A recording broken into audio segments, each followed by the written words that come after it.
প্রান্তিক ও বিপন্ন জনজাতির জন্য প্রচুর অর্থ বরাদ্দ ঘোষণা কেন্দ্রীয় সরকারের। চলতি অর্থবর্ষ থেকে আগামী 3 বছরের জন্য 24,104 কোটি টাকা বরাদ্দ করা হয়েছে প্রধানমন্ত্রী জনমন কর্মসূচির জন্য, যাতে কেন্দ্রের অংশীদারি 15,336 কোটি। রাম মন্দির উদ্বোধনের আগেই গোটা দেশের প্রান্তিক এবং বিপন্ন জনজাতির গোষ্ঠীভুক্ত মানুষের কাছে সব ধরনের পরিষেবা পৌঁছে দিতে বিপুল বরাদ্দের পৃথক কর্মসূচির সিদ্ধান্ত নিল কেন্দ্র। এ কাজে পশ্চিমবঙ্গ সহ দেশের সবকটি রাজ্য এবং কেন্দ্রশাসিত এলাকাগুলিকে যুক্ত করা হয়েছে। চলতি মাসের দ্বিতীয় সপ্তাহেই প্রধানমন্ত্রী জনমন কর্মসূচি পালিত হবে কেন্দ্রীয়ভাবে। থাকতে পারেন প্রধানমন্ত্রী নরেন্দ্র মোদী নিজেও। সম্প্রতি দেশের ক্যাবিনেট সচিব ভার্চুয়াল বৈঠক করে কর্মসূচিটি সবিস্তারে ব্যাখ্যা করেছেন। সেই বৈঠকে ছিলেন এ রাজ্যের শীর্ষ আমলারাও। প্রসঙ্গত, এ রাজ্যের লোধা এবং টোটো এমন প্রান্তিক বিপন্ন জনজাতির গোষ্ঠী রয়েছে। এই কর্মসূচির হাত ধরেই প্রধানমন্ত্রীর আবাস এবং সড়ক যোজনায় বরাদ্দের শৃঙ্খল মুক্তির আশা রয়েছে এ রাজ্যের প্রশাসনিক মহলের একাংশের। কারণ সুবিধা প্রদানের তালিকায় এই দুটি বিষয়ই রয়েছে, যার বরাদ্দ দীর্ঘদিন ধরে বন্ধ হয়ে আছে এ রাজ্যের জন্য। প্রশাসনিক পর্যবেক্ষকদের মতে, ভোটে জনজাতি গোষ্ঠীভুক্ত মানুষের মন পেতে অনেক আগে থেকেই সক্রিয় থেকেছে কেন্দ্রের বিজেপি সরকার। দেশ এবং রাজ্যের গুরুত্বপূর্ণ বিভিন্ন পদে জনজাতি গোষ্ঠীভুক্ত এবং পিছিয়ে পড়া অংশের মানুষকে এগিয়ে দিয়েছেন তারা।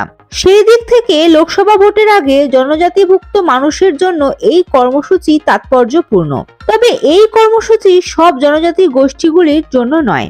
যে জনজাতি গোষ্ঠীগুলি সবচেয়ে বিপন্ন এবং প্রান্তিক সেগুলি থাকবে এই আওতায়। চলতি অর্থবর্ষ থেকে আগামী 3 বছরের জন্য 24,104 কোটি টাকা বরাদ্দ হয়েছে প্রধানমন্ত্রী জনমন কর্মসূচির জন্য, যাতে কেন্দ্রের অংশীদারি 15,336 কোটি এবং রাজ্যগুলির ভাগে থাকছে 8,768 কোটি টাকা। প্রাথমিকভাবে 100টি জেলার প্রান্তিক জনজাতি গোষ্ঠীগুলিকে চিহ্নিত করা হয়েছে। প্রথম ধাপে আধার কার্ড, জনধন অ্যাকাউন্টের মতন কিছু পরিষেবা দেওয়া হবে। দ্বিতীয় ধাপে আয়ুষ্মান ভারত, প্রধানমন্ত্রীর কিষাণ সম্মান নিধি, কিষাণ ঋণ কার্ডের আওতায় আনা হবে। পরের ধাপে প্রধানমন্ত্রীর আবাস যোজনায় পাকা বাড়ি, সড়ক, পরিশ্রুত পানীয় জল, বিদ্যুতের সংযোগ, শিক্ষা ব্যবস্থা পরিষেবা, স্বাস্থ্য পরিষেবা, সামাজিক সুরক্ষার বিভিন্ন প্রকল্প, কারিগরি শিক্ষা ইত্যাদি পরিষেবা দেওয়া হবে। কেন্দ্রের সমীক্ষা বলছে, পশ্চিমবঙ্গ সহ 18টি রাজ্যে 75টি বিপন্ন প্রান্তিক জনগোষ্ঠী রয়েছে। তাতে 8 লক্ষ পরিবারের 32 লক্ষ মানুষ ছড়িয়ে রয়েছেন 200টি জেলার 800টি ব্লকে। তবে এ রাজ্যে এখনো আয়ুষ্মান ভারত প্রকল্পটি গৃহীত হয়নি।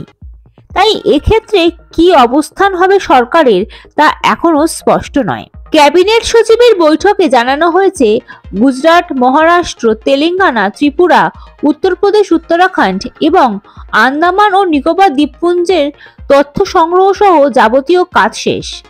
পশ্চিমবঙ্গ, অন্ধ্রপ্রদেশ, ছত্তিশগড়, কর্ণাটক, কেরল, তামিলনাড়ু, উড়িষ্যা, মধ্যপ্রদেশ ও মহারাষ্ট্রে তথ্য সংগ্রহের কাজ শেষ হয়েছে।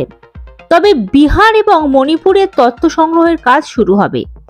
ক্যাবিনেট সচিবের বার্তা, মুখ্য সচিবের নেতৃত্বে রাজ্যের একটি কমিটি তৈরি হবে। জেলা শাসকদের নেতৃত্বে থাকবে আরেকটি কমিটি, যারা কাজের বাস্তবায়নে নজর রাখবে। ব্লক স্তরের দলগুলি সংশ্লিষ্ট দপ্তরগুলির সঙ্গে যোগাযোগ রাখবে। রাজনৈতিক পর্যবেক্ষকদের অনেকেই জানাচ্ছেন, 2018 সালের বিধানসভা ভোটে ছত্তিশগড়, রাজস্থান এবং মধ্যপ্রদেশের খারাপ ফল করেছিল বিজেপি। 2019 সালের ভোটে বিজেপি বড়ভাবে জিতলেও মধ্য ভারতের আদিবাসী অধ্যুষিত জেলাগুলিতে খারাপ ফল করে তারা। তারপর থেকেই জনজাতিভুক্ত মানুষদের দিকে বাড়তি নজর দেয় কেন্দ্র, যার সূত্র ধরে দেশের রাষ্ট্রপতি পদে দ্রৌপদী মুর্মুকে তুলে ধরেছিল কেন্দ্রের শাসক দল। যদিও এই রাজ্যে প্রশাসনের অনেকেই দাবি করছেন, জনজাতিভুক্ত মানুষজনের সুবিধার্থে ইতিমধ্যে যাবতীয় পদক্ষেপ শুরু হয়েছে।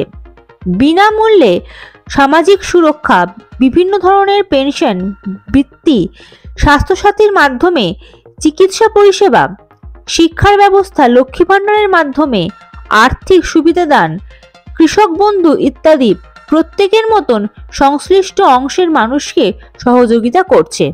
Bureau report, ND Bangla news. সবার আগে সব খবর, সঠিক খবর পেতে ফেসবুক পেজটি ফলো করে এবং ইউটিউব চ্যানেলটি সাবস্ক্রাইব করে রাখুন আর শেয়ার করতে ভুলবেন না।